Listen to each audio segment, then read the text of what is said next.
তোমরা সবাই ভালো আছো তো? লাইফস্টাইল উইথ টিঙ্কুর পক্ষ থেকে তোমাদের সবাইকে ওয়েলকাম করছি। ঠান্ডাটা বেশ জাঁকিয়েই পড়েছে, আমার তো খুব শীত করছে জানো তো। আর আমার যে স্টোর রুম আর কিচেন সব উত্তর দিকে মুখ করা, জানো কি ঠান্ডা ঠান্ডা হাওয়া, সেখানে দাঁড়িয়ে কাজ করতে খুব কষ্ট হয়। তা আজকে আমাদের এখানে পদ্মপুকুর যে জল প্রকল্প আছে, সেই আজকে সকালবেলা জলটা দিয়েছে, আর সারাদিন কোনো জল দেবে না। ওরা আগাম নোটিশ দেয়। হ্যাঁ, সারাদিন জল দেবে না। এইবার জল দেবে না মানে কাজকর্ম তো একটু রেস্ট্রিক্টেড করতে হবে। তার কারণ হচ্ছে জল ছাড়া কি সংসার চলে বলো না। জানি আমরা পাম্প চালিয়ে ওপরে তুলে নিয়েছি জল, তাও সারাদিনের আমাদের 3 বার পাম্প চলে। সেখানে যদি একটু একটু টাইমেই চলে, কিন্তু সেখানে যদি একদম সারাদিন জলটা না আসে, হয়তো জলের জন্য কোনো প্রবলেম হবে না, কিন্তু কি বলতো একটা ভয় ভয় লাগে, যদি জলটা চলে যায়। তা একটু নিজেদের গুছিয়ে সাজিয়েই থাকতে হবে আর কি, একটু জল খরচাটা কম করে। আজকে যার জন্যে তোমাদের রান্নাঘর থেকে একদম আর ভিডিওটা দেখাইনি। আজকে একদম সমস্ত সবজি টবজি দিয়ে প্রেশার কুকারে একদম খিচুড়ি বসিয়ে দিয়েছে। আর ঠান্ডার দিনে গরম গরম খিচুড়ি ঘি টি দিয়ে খারাপ লাগবে না। আর দাদাকে বলেছি আজকে আর অন্য কিছু ভাজা করবো না, একটুখানি ডিমের অমলেট আর পাঁপড় ভেজে দেবো, ব্যাস আজকে তাহলে হয়ে গেল। আজকে এই জলের জন্যই সমস্যাটা, কারণ এই বাসন ধোয়া, ডিশ ওয়াশারে যে অনেকটা জল লাগে, একটু জল প্রায় 7-8 লিটার জল লাগে মিনিমাম। হ্যাঁ, এইবার জল খরচা করলে তো এত হবে না, সারাদিনের জলটার দরকার। তা সেই জন্য এইরকম ব্যবস্থা করেছি, তোমাদের দেখিয়ে দেবো। প্রেশার কুকারে আমার সকালবেলা খিচুড়িও হয়ে গেছে, চা খাওয়াও হয়ে গেছে। এবার দুজনে বসে বসে একটু দাদা কাগজ পড়ছিল, আমি একটু ফোন নিয়ে এদিক ওদিক করছিলাম। এইসব করে এইবার উঠলাম তেড়ে ফুড়ে। আমি না, বন্ধুদের সঙ্গে তো ভিডিওটা আরম্ভ করতে হবে। তা দেখো কাপড় ছেঁড়া কিন্তু হাতে চলে এসেছে একদম, মানে এ থেকে আমাদের মুক্তি নেই, যেখানেই যাই কাপড় ছেঁড়াটি সঙ্গে আমার থাকে। তাই এইসব করে এইবার আস্তে আস্তে ডাস্টিং করি, যদিও নিচেটা দাদাই করে ডাস্টিং, তাও আমি একটু একটু যেগুলো করার করে দিয়ে যাই। আর আজকে দাদাকে বলছি সকাল থেকে না ভালো লাগছে না জানো, একটু না মনে হচ্ছে কোথাও ঘুরে আসি, বেরিয়ে আসি, অনেকদিন বেরোইনি বাইরে, যেন একঘেয়ে লাগছে। তা দাদা বলছে কোথায় যাবে? তোমার যাওয়া মানেই তো সেই ক্যানিং স্ট্রিট। তুমি আর কোথায় নিয়ে যাবে বলো? দাদা আগে খুব সুন্দর বাইক চালিয়ে চালিয়ে কলকাতায় যাওয়া যেত, এখন চাপ দিয়ে না চাপ দিচ্ছি না। আর এখন একদম না বাইক চালিয়ে কলকাতার দিকে যেতে চায় না। তা কি করবো বলো, কলকাতার দিকে না গেলে তাহলে আর ঘুরবো কোথায়? আমি তো জানো একটু মার্কেট ফার্কেট ঘুরতেই ভালোবাসি, এর বাইরে আর কিছুই ভালোবাসি না। তা এইসব বলতে আমি না কোথাও যাবো না, থাক। আর কদিন বাদেই তো আবার বেড়াতে যাওয়া আছে, তখন তোমরা ভালো ভালো ভিডিও পাবে। যদিও কি বলতো, আমার এই চ্যানেলের কোনো গ্রোথ সেইভাবে পাচ্ছি না, তো দাদাকে আমি বলছি আর যেগুলো আর ভালো লাগছে না, যদি কিছু পাই তাহলে একটু করতে ইচ্ছে করে।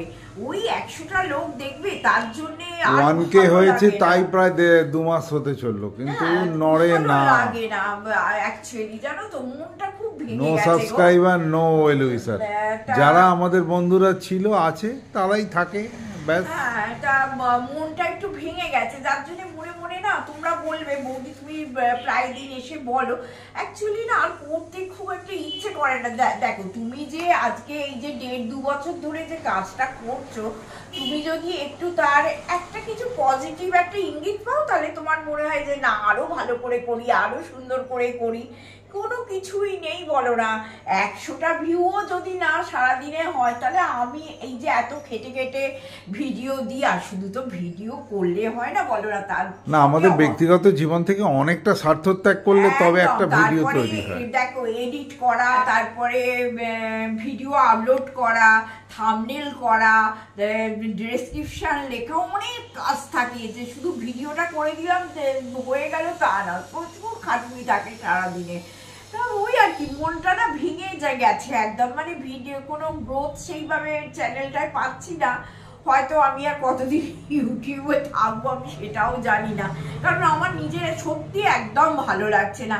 আবার তোমাদের মতো কিছু আমার এত ভালো বন্ধু পেয়েছি, তাদের জন্যও না মনে হয় যে এত ভালো বন্ধুদের সাপোর্ট পেয়েছি, তারাও তো এক্সপেক্ট করে থাকে আমার ভিডিওর জন্য, ছেড়ে দেবো এইরকম নানান রকম একটা দোলাচালের মধ্যে আছি।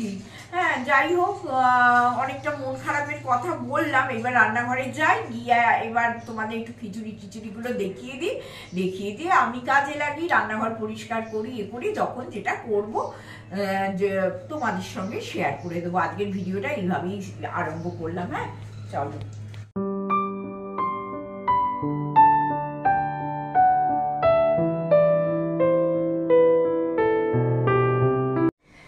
দেখো বন্ধুরা, আজকে তো রান্নার কিছু ঝামেলা নেই, ওই জন্য তাড়াহুড়ো করে রান্নাঘরটা পরিষ্কার করছি। আমার কিন্তু রান্নাঘর পরিষ্কার করতে 40-45 মিনিট লেগে যায় জানো। একদম ধরে ধরে প্রত্যেকটা দেয়ালের প্রত্যেকটা অংশ আমি করি, আর টুকটাক করে রান্নাঘরটা তো সাজিয়ে রাখি, যার জন্য বেশি ভেঙেও যায়। আমার কি দুঃখ, তোমাদের তো কালকে শেয়ারই করেছি, আমার শখের জগ চলে গেছে। ঠিক আছে, ও কোনো ব্যাপার নয়, আমার দাদা বলেছে গেলে কিনে দেবো। আর আমার দুটো এখনো ভালো ভালো কাঁচের জগ তোলাও আছে, আমার তো একটু কেনা অভ্যাস আছেই। যাই হোক, তোমরা আমার ফ্যামিলি মেম্বার, যখন যেমন মনে হয়, কষ্টের মধ্যে থাকলে কষ্টের কথাটাও তোমাদের শেয়ার করি, আবার যখন আনন্দের মধ্যে থাকি তখন সেটাও তোমাদের সঙ্গে শেয়ার করতে ভালোবাসি। হ্যাঁ, এখন মানে কি বলতো, যে ফ্যামিলিতে যেমন মানুষ সব কিছু শেয়ার করতে ভালোবাসে, আমারও ঠিক সেটাই হয়ে গেছে। হয়তো অনেক জিনিস মনে হয় না এটা ঠিক ওপেন ফোরামে বলাটা উচিত না, কিন্তু আবার সেই মুখ ফসকে বলেও ফেলি, এই আর কি। এইভাবেই বৌদির দিন যায়। আর তোমরাও যে গুটি কত আমার ফ্যামিলি মেম্বার্স আছো, তারা ভালোবেসে দেখো, ওইটাই মনে জোর করে মানে ভিডিওগুলো করে যাই আর কি।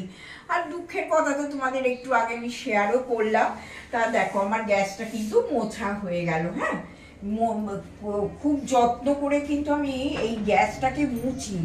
এই নিচের কোনো জিনিস, আর একটাও জিনিস বলে, মানে অনেকের মুখে আমি শুনেছি এবং আমার জীবনে আমি এটা দেখেওছি, একজন এসেছিল মানে তুমি কতটা পরিষ্কার সেটা বোঝা যায় নাকি গ্যাসের তলা দেখলে। আমি জানি না সেটা, আমার একজন অনেকদিন আগে বলছি 2005 সালে, হ্যাঁ, এক রিলেটিভ, ডিস্টেন্স রিলেটিভ এসেছিল, সব ঘরদোর দেখে বললো দেখি তোমার গ্যাসের তলাটা কেমন পরিষ্কার, তাহলে আমি বুঝবো যে তুমি পরিষ্কার।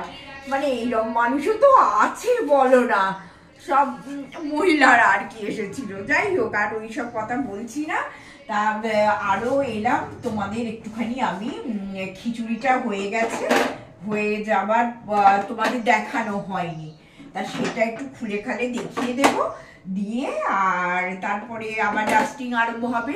আর আজকে তেমন কিছু রান্নাও সেরকম নেই, কারণ এই জলের জন্য তো তোমাদের বললাম, তা জলটাও একটু বুঝে আজকে খরচা করতে হয়, বলো, স্নান আছে, সব কিছুই তো আছে। এই যে খিচুড়িটা একটু দেখিয়ে দিই তোমাদের, শুধু এতে ঘিটা আমি দিইনি, যখন খাবো ভালো করে ঘি দিয়ে খাবো।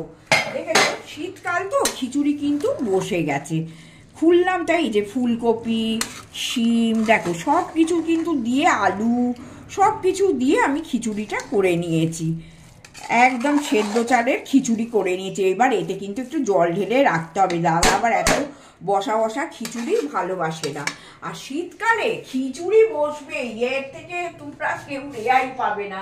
তা আমার তো জগ ভেঙে গেছে, কি করবো বলো, এই বোতল থেকেই দিই, অবশ্য এই বোতলেও আছে জল, দেখি কতটা জল দেয়া যায়, দিয়ে ঠিকঠাক করে আবার খেতে বসতে হবে। এই এতটা জল দিলাম তো দেখবে এক্ষুনি টেনে যাবে, এই জ্বালা জানো খিচুড়ি, তারপরে কোনো বড়া তরকারি করলে না খুব এইসব চাপ হয়। বড় দেখো ফুলকপি টুলকপি সবই দিয়েছি, দিয়ে আমি একদম এক পাকে করে নিই, বুঝলে, বেশি খাটুনিতে আমি যাই না। তা দাদাদের যখন দেখো, দাদার যখন কোনো কিছু বলে না, হ্যাঁ, তখন আর আমার তো আর অসুবিধে নেই, দাদার ঠিকঠাক হলো ঠিক আছে। তবে হ্যাঁ, রাত্রিরের দিকটা দাদা একটু তোমাদের বলি ভালো মন্দ খেতে চায়, কালকে যেমন তোমাদের দেখিয়েছি মোগলাই পরোটা করে দিয়েছিলাম, খুব খুশি হয়েছে। আবার খেতে খেতে বলছে মোগলাই পরোটা আর আগের দিন যে সিমুইয়ের পায়েস করেছিলাম সেটাও বেশ অনেকটা ছিল। দাদা খেতে খেতে বলছে ও আজকে যা ডিনারটা হলো না। আবার মোগলাই পরোটা যখন করছি তখন আমাকে বলছে যে একটু বেশি করে তেল টেল দিয়ে ভালো করে করবে, কারণ পোড়া পোড়া আমি তো একটু তেল ফেল কম দিই না। তা বলছে ঠিক আছে একদিন করে দিলাম। আমার তো আবার স্যাঁকা স্যাঁকা সব ব্যাপার, বেশি তেলের দিকে আমি যাই না, যখন বলে তখন একটু তেল টেল দিয়ে করে দিই। ঠিক আছে বন্ধুরা, এবার আমি এই রান্নাঘরটা পরিষ্কার করে নিই, পরিষ্কার করে নিয়ে আবার দেখছি এই যে এতটা দুধ দেখো জাল দিয়ে রেখেছি। এইবার শীতকালে বেশি দই খেতে ইচ্ছে করছে না, ঠান্ডা ঠান্ডা। রোজই ভাবি দুধের একটু, সেদিন তো সিমুয়ের পায়েস করলাম, রোজই ভাবি যে একটুখানি ওই দুধ পুলি করবো। দুধ পুলিটা কোনো অসুবিধে নেই, চালগুলো আমার ফ্রিজে স্টক করা থাকে, তোমরা সবাই আমার ফ্রিজে দেখেছো। তা প্রত্যেক দিন 1 লিটার দুধ আমি পুরো গরম করে ফুটিয়ে রেখে দিই, আর রোজ ভাবি। আর সন্ধেবেলা হলেই না যেন আর ভালো লাগে না, এইটাই একটা প্রবলেম। যদি আমি একটু তাড়াতাড়ি ওপর থেকে নেমে আসি, ওই বসে থাকি বিছানায়, নামাটা একটু দেরি হয়ে যায়, তারপরে তাড়াহুড়ো করে যা হোক একটু খাইয়ে দিলেই হয়ে যায়, এই আর কি। তা দেখি দুধ পুলিটা একদিন করতে হবে ভেতরে পুর টুর দিয়ে। চলো আমি রান্নাঘরটা করে নিই। হ্যাঁ,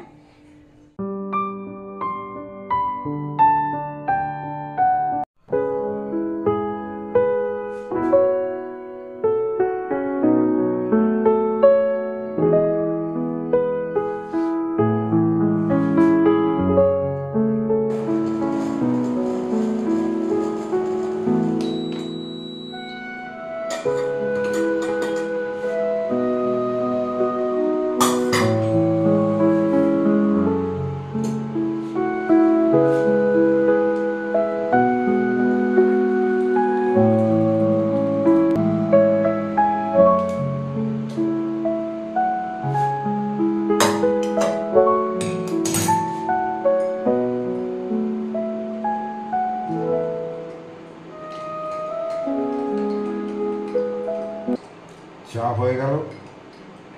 এবার আমি এই চাটা নিয়ে গিয়ে বৌদির ঘুম ভাঙাবো, বৌদিকে বলবো চা রেডি হয়ে গেছে। তোমরা জানি না আমার মুখ দেখতে পাচ্ছ কি না, তো চা করে এখন গুলোচ্ছি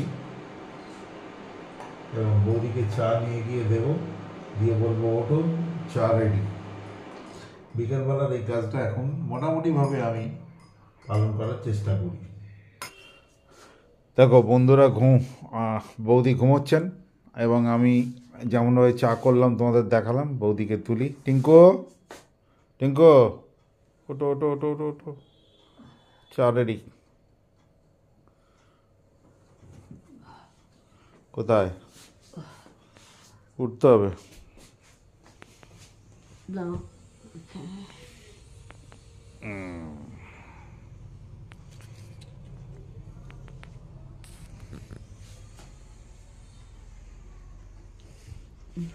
রইল, এবার আমি আমারটা নিয়ে আসি, এই হচ্ছে ব্যাপার।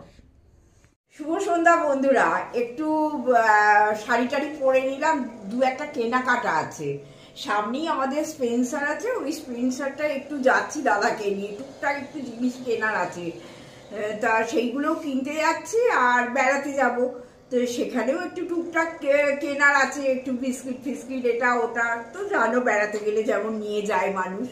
তো যাচ্ছি, চলো। এসে আবার একটু টুকটাক রান্নাও করবো, করে তারপরে দাদাকে খেতে দেবো।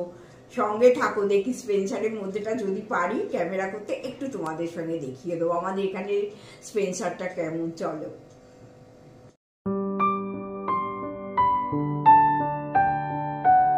এসে গেছি বন্ধুরা, এসে একটুখানি আলুর দম করে দিলাম। আর দাদাই আলুর দমটা খেতে না ভীষণ ভালোবাসে, সারা শীতকাল শুধু বলবে আলুর দম করতে, এই ছোট ছোট যে আলু, তা বেশি করে করেছি জানো তো, রোজ রোজ আর ভালো লাগে না। আর শীতকালে তো কোনো জিনিসটা নষ্টও হয় না, একটু বেশি করে রাখলে।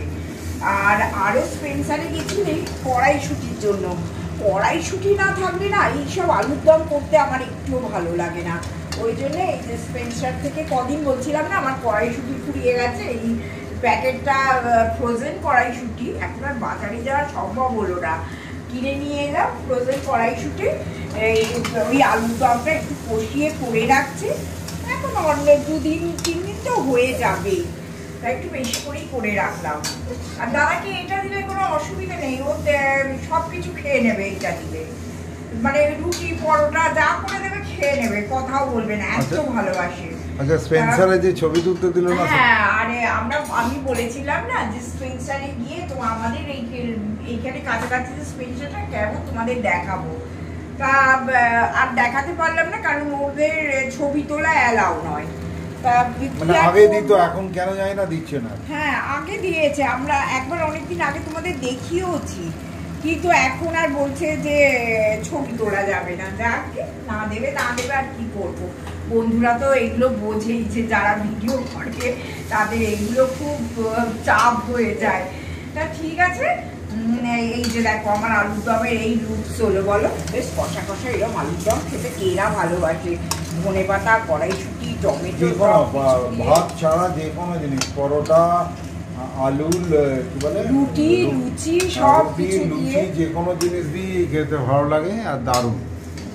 এই করে আর ওটা যে লাল রং সেটা বলে দাও, যে কাশ্মীরি লঙ্কার জন্য মানে লালটা ঝাল বেশি লঙ্কা আজকে দিইনি, তাহলে কি দিয়ে এমনি লঙ্কা গুঁড়ো দিয়েছি, একটু কষিয়ে করছি তো, আর টমেটো বেশ লাল টুকটুকে টমেটো ছিল, টমেটোটার কালার এসেছে, আর চিনিটা ভেজে নিয়েছি, দেখো কেমন হয়েছে ভালো করে দেখিয়ে দিই। এই যে যাই হোক তোমরাও করে খাও এই শীতকালে, বলো দারুণ লাগবে কিন্তু, তোমরা একদম মিস করো না এইগুলো।